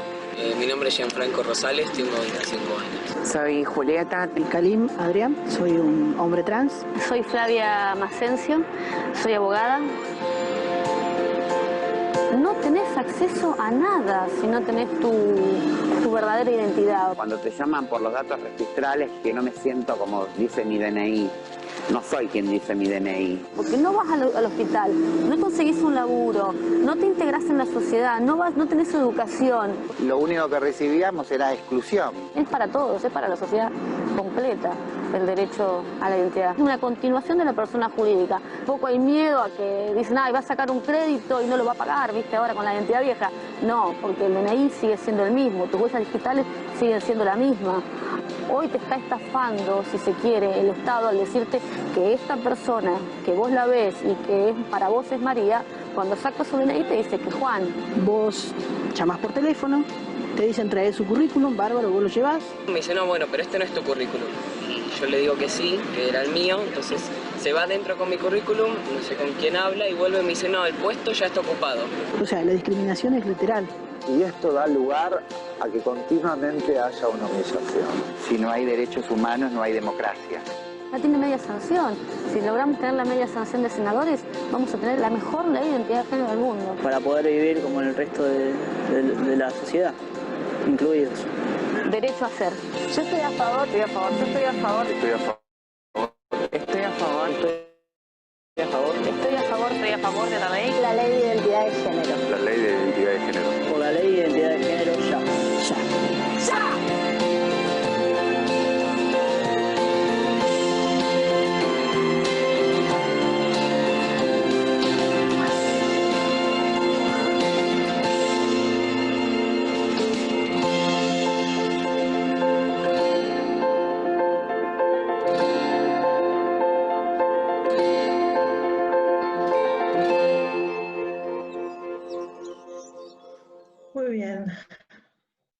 Entonces, para repasar un poco las características de esta ley que se aprobó finalmente en el Senado y que fue y es una de las mejores leyes de identidad de género del mundo. Hasta hace poco decíamos la mejor ley de identidad de género del mundo, pero por suerte avanzaron otros países y han aprobado otras leyes parecidas a la Argentina. Primero, reconoce el derecho a ser tratados y tratadas de acuerdo al género autopercibido, a ser reconocidas en documentos oficiales por el género elegido, a tener el derecho y no la obligación de hacerse una cirugía o tratamientos de la asignación de sexo incluidas en la seguridad social, quiere decir que está reconocida y garantizada tanto a través del sistema público como del sistema privado de salud, y lo que logramos en la aprobación de la se traba un poco, Macu. Sí, se traba tu audio, María. Bueno, lo que contaba María es de hecho, repasamos el derecho a ser tratados de acuerdo al género autopercibido, a ser reconocidos en todos los documentos con el género autopercibido, tener el derecho y no la obligación de acceder a los tratamientos médicos, a las cirugías, a la hormonización, como un derecho, no como una obligación, si queremos, solamente si queremos. Y los logros más grandes es haber pasado de este paradigma de patologización, de considerar a las personas trans como si fueran enfermas, y obligarnos a judicializar, a pasar un paradigma de derechos humanos, en el que solamente expresando la voluntad de querer y de pedir el respeto a la autopercepción, a nuestro género autopercibido, la ley lo garantiza, incluye a niños, niñas y adolescentes. Esto también es una de las batallas ganadas y es una de las pocas leyes del mundo que todavía permite el acceso al cambio registral a niños, niñas y adolescentes, incluso sin límite etario, solamente contemplando la capacidad, el principio de capacidad progresiva como habla la Convención de los Derechos del Niño. Y algo que se amplió, que no está en la letra de la ley, estas cosas que pasan en Argentina, por suerte, que está, la ley no habla en relación a personas extranjeras, migrantes, y el decreto reglamentario extiende el derecho a personas migrantes a acceder al cambio registral, ya no en registros civiles, sino ante la Dirección Nacional de Migraciones. El decreto refiere que, el decreto que firma la expresidenta, actual vicepresidenta, el decreto reglamentario dice que el país de origen no cambie las partidas de nacimiento, porque Argentina no puede cambiar la partida de nacimiento de otro país, no cambie las partidas de nacimiento, que ese país de origen no reconozca la identidad de género de las personas, no es ningún obstáculo para que Argentina sí lo pueda hacer. Entonces Argentina, en los documentos que extiende a personas trans, si la persona lo pide, como reitero, es su derecho, no es una obligación, si Argentina lo puede hacer a través de los documentos argentinos que extienda. O sea que las personas trans que tienen residencia permanente y que tienen un documento argentino pueden solicitar el cambio registral de esos documentos. Eso se hace en la Dirección Nacional de Migraciones. Macu, ¿pasás el power? La verdad que quiero agradecerles a todas las organizaciones. Me gustaría... pensé que nos estaba agradeciendo a nosotras, Cristina. ¿Se escucha? Sí. Bueno, acá este es el día de la promulgación de la ley que hace Cristina Fernández, y lo interesante de esta promulgación es que va a ser muy cortito lo que vamos a pasar, es una parte en la que Cristina le pide disculpas a las personas trans, y eso también es un hecho histórico para nuestra comunidad. La verdad que quiero agradecerles a todas las organizaciones que han luchado, que siguen luchando y que van a seguir luchando por seguir ampliando derechos en esta Argentina que sigue creciendo económicamente, creciendo socialmente y creciendo culturalmente, porque la igualdad es basamento del crecimiento de una cultura, de toda una sociedad. Gracias, y en todo caso, perdón por haber esperado tanto, como vos que tuviste que esperar 42 años. Pero bueno, gracias a todos y a todas.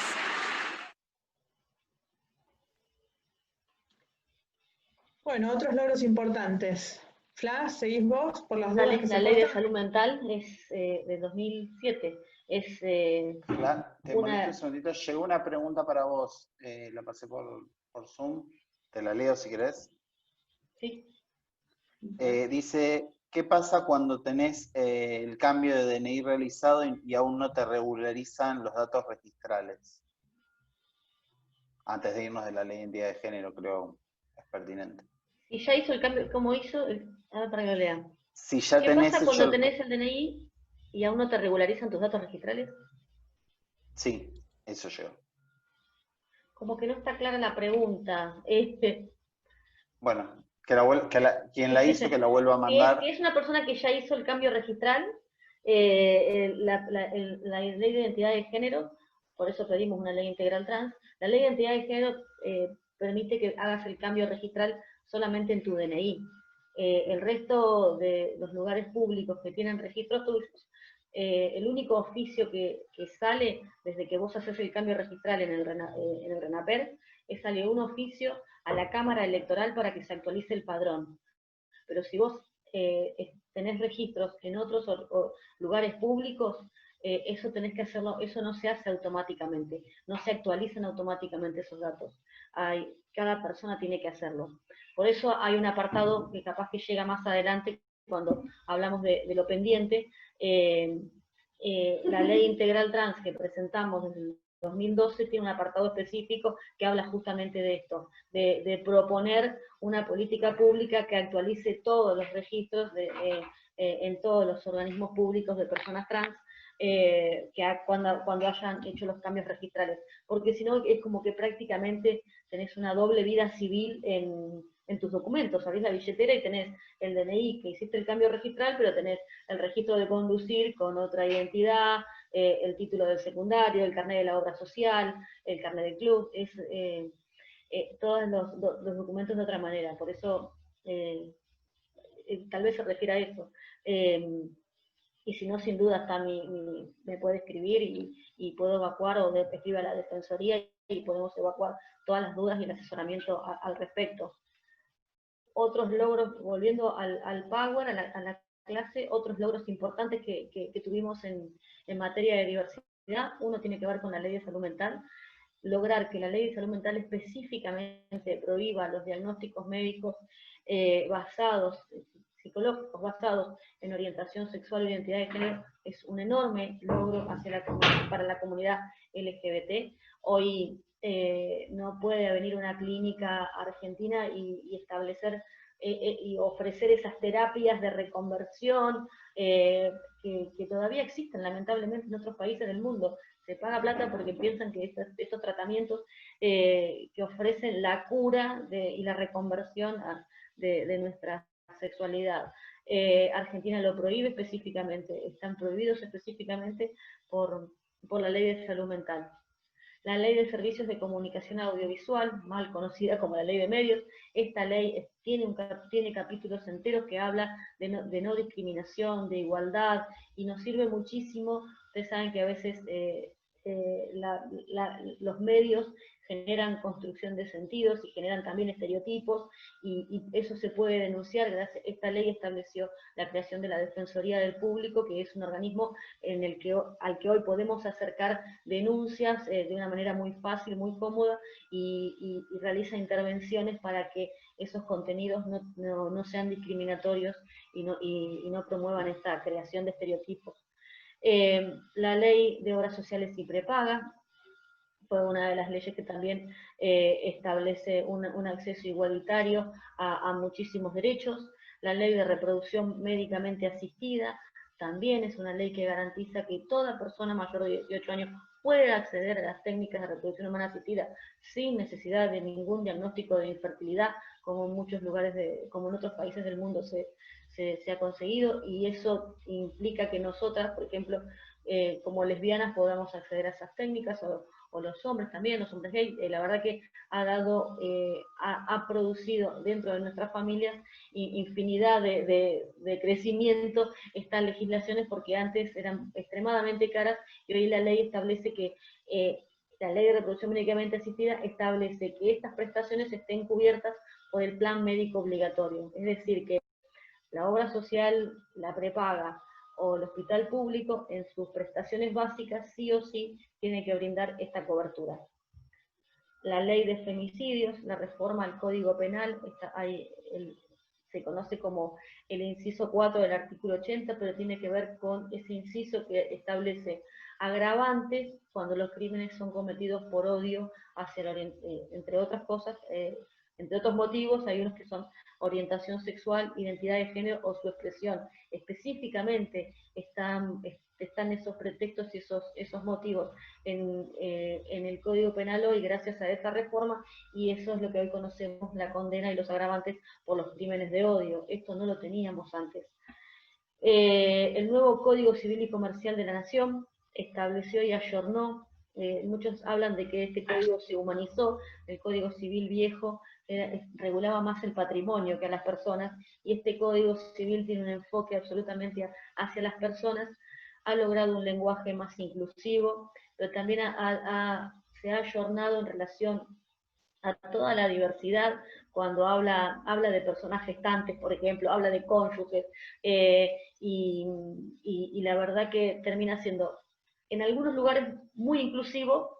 A nosotras que somos más hinchas, en relación a la diversidad, seguimos cuestionando muchas cosas del Código Civil porque nos parece que se quedó corto, por ejemplo, al establecer que una persona solamente puede tener 2 vínculos filiales, y nosotros decimos que, y de hecho ya existen en Argentina, y se han dado realidades de reconocimientos de triple filiación o filiaciones múltiples, entonces la seguimos batallando, y también seguimos batallando otra legislación que tiene que ver con la gestación solidaria, que capaz que están en las materias pendientes todavía para seguir debatiendo. Pero sin dudas podemos destacar que es un Código Civil humanizado que ayudó muchísimo a los reconocimientos de las nuevas conformaciones familiares, aunque falta poquito todavía. Y la ley antidiscriminatoria en la Ciudad de Buenos Aires, la 5.261, es una ley que se votó en el 2015, es la única jurisdicción que cuenta la jurisdicción, me refiero a las 23 de todo el país, es la única que tiene una legislación específica en materia antidiscriminatoria tan amplia, trabajada, es una de las leyes más modernas en materia antidiscriminatoria. El proyecto se tomó y después se transformó en ley, pero la verdad que se trabajó muchísimo con distintos grupos vulnerados por la discriminación, y se pudo votar en el 2015, y hoy la Ciudad de Buenos Aires cuenta con una legislación que, además de contar con absolutamente un montón de pretextos discriminatorios, también contempla la diversidad sexual, la orientación sexual, la identidad de género. Es mucho más amplia que la ley antidiscriminatoria nacional, invierte la carga de la prueba, presume el daño moral. La verdad es que es una ley de lujo que tenemos en la Ciudad de Buenos Aires, y esperamos, es un antecedente para el proyecto nacional que esperamos pueda ser sancionado, y que tenemos como uno de los objetivos desde la fundación de la Federación, no sé qué, desde el 2005 venimos batallando por la ley antidiscriminatoria en Argentina. María, ¿pasase otra placa? En 2015, la creación de la Defensoría LGBT. Fines del 2014, Macu, te voy a corregir, se firma el convenio con la Defensoría, la Federación Argentina LGBT firma con la Defensoría del Pueblo de la Ciudad de Buenos Aires un convenio de cooperación, porque entendíamos esto, vieron que teníamos todas esas legislaciones atrás, además de tener matrimonio igualitario y todo ese bloque, que le decimos el bloque de igualdad, tenemos esas legislaciones maravillosas. Pero ¿qué hacemos con esas legislaciones maravillosas? Decimos que tenemos igualdad jurídica, que hemos alcanzado igualdad jurídica, pero que nos falta transformar esa igualdad jurídica en igualdad real, en la igualdad que necesitamos para todos los días, para el cotidiano, el hacer valer estas legislaciones, porque todavía se siguen vulnerando. Y para hacer eso necesitábamos un espacio que pudiera contemplar y que pudiera laburar esas cuestiones. Y lo pensamos de esta manera, como una defensoría LGBT. y para achicar esa brecha entre sociedad civil y Estado, que muchas veces que en la historia de Argentina se vivió, y este acceso a derechos de una comunidad y de una población absolutamente fluida durante tantos años, también era simbólico que nuestras identidades estuvieran en el propio nombre del organismo. Entonces se llama Defensoría LGBT, es un centro de atención, de reclamos, de consultas, que trabaja y que promueve la igualdad y que trabaja todos los días por achicar esta brecha entre la igualdad jurídica alcanzada y la igualdad real. Nada, es un espacio muy lindo, puedo seguir hablando 2 horas de la Defensoría LGBT, porque es el espacio donde trabajo, donde estoy hace muchos años. ¿Querés pasar la placa, Macu? No sé si lo dijiste ahí, pero la Defensoría LGBT... ya lo pasé, ¿no se ve? No, pero quería contar que la Defensoría LGBT pertenece hoy al Instituto contra la Discriminación, que vos no lo pusiste ahí, pero el Instituto contra la Discriminación se crea en el 2016 y es el organismo, el paraguas, en el que estamos contemplados dentro de la Defensoría del Pueblo de la Ciudad de Buenos Aires. Y María Rachid es la titular hoy de ese Instituto contra la Discriminación. Además de ser la autora de la ley antidiscriminatoria del 2015 que se votó en la Ciudad de Buenos Aires. Las batallas pendientes, las deudas pendientes, yo no sé cómo, si a veces no me gusta decirle deudas, porque la verdad que siento que me la deben a mí, ¿no? No es que la debo yo. Pero la verdad que es una agenda pendiente y es lo que todavía nos falta trabajar en materia de igualdad. La reforma a la ley antidiscriminatoria, un laburo muy grande que hace la organización desde hace tantos años. El proyecto se presenta y cada vez es mejor, yo siempre digo que nos da tiempo a mejorarlo, y este año nos atravesó la pandemia, pero también teníamos una gran esperanza en relación al nuevo cambio de gobierno y nuevas expectativas para una nueva conformación del Parlamento, teníamos todas las pilas para que pudiéramos realmente tener finalmente una reforma integral a la ley antidiscriminatoria. Sigue ahí y sigue en agenda. La ley integral trans, hoy hablábamos de que realmente la población trans sufre muchísima vulneración, y por ahí acá nos están escuchando un montón de activistas y compañeros de la diversidad que ya saben, que ya la tienen re clara en relación a todo lo que sucede en este contexto, y cómo se ha recrudecido y cómo se han profundizado las vulneraciones y las necesidades, y también sabemos y se escucha muchas veces que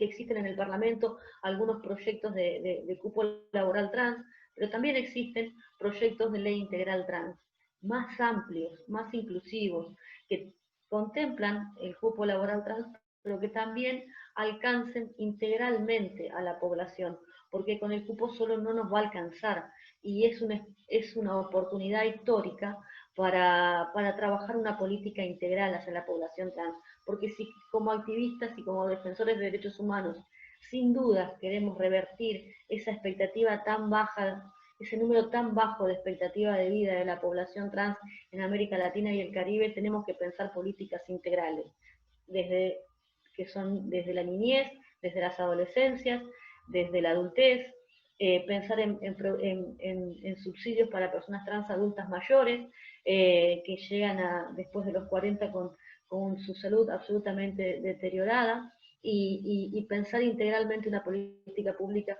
para personas trans. Eso lo resume todo el proyecto de ley integral trans que está presentado en el Congreso, que tiene estado parlamentario y que es la ley de máxima por la que aspira esta federación y las organizaciones que son parte de nuestra organización, de la federación.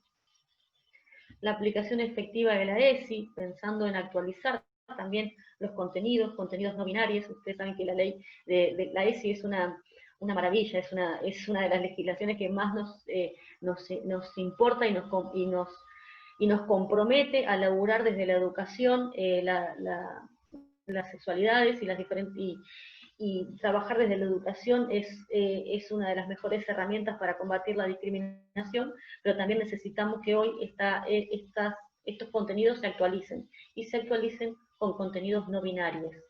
La gestación solidaria es otro de los proyectos pendientes, la gestación solidaria, o mal llamada, muy mal llamada a veces, subrogación o gestación por sustitución. Nosotros le decimos gestación solidaria, y es un proyecto de ley que existe en el Congreso y en el Parlamento, y que también vamos a seguir impulsando. Solamente la Ciudad de Buenos Aires tiene de cierta manera regulada las inscripciones igualitarias de hijes que nacen por gestación solidaria a través de la vigencia de un amparo de incidencia colectiva que hemos promovido desde la Federación Argentina LGBT y la Defensoría del Pueblo de la Ciudad de Buenos Aires. Desde el 2017 la Ciudad de Buenos Aires tiene regulada a través de ese amparo de incidencia colectiva las inscripciones igualitarias de hijes que nacen por estas técnicas en la Ciudad de Buenos Aires. Más políticas públicas nacionales, locales, para el acceso a todos los derechos. La ley de reconocimiento del trabajo sexual, y son esas las reivindicaciones que siguen pendientes en agenda. También integramos el Frente por la reforma a la ley de VIH en Argentina, que también es una de las batallas que seguimos dando, y es una deuda o agenda pendiente. Y no sé si querés agregar algo más, María.